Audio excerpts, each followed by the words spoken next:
21,600 શ્વાસા ચાલે છે એ જાપ અચંપા છે. ગંગા સતી કે છે એક જ વાર તો ખાલી કોઈ કમરામાં બેસી જા પણોઠી વાળે,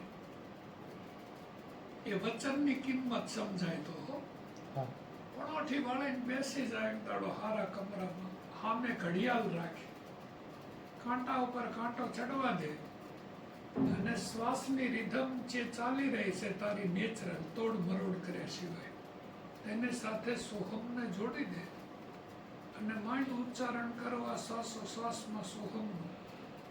21,600 માં તો શ્વાસ લેને એટલે મન અને પવનની ગતિ બંધ જ થઈ જાય.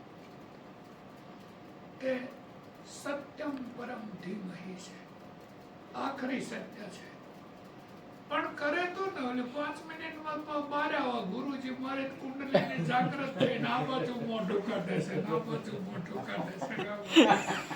અલ્યા ભાઈ હજી તું બેઠો નથી એમ હજી 5 મિનિટ થઈ નહીં તારી કુંડલીની જાગૃત થઈ મૂલાધારમાંથી મેરુટન ઉપર આટલી ઊંચી નીકળી છે. કેટલા અંશે વ્યાજબી કહેવાય. હજી બેઠો નથી તારાથી અનુભૂતિઓ થવા લાગી. એટલે આવું ના હોય. એમ કોઈ વ્યક્તિ જો મન વાણી અને શરીરથી પરમાત્માને આરાધે તો આજ બી એકાંતે બેસી અને અલગને આરાધો અને અલગ પધારે તમારા દ્વારા. આ પધાર્યા જ છે ને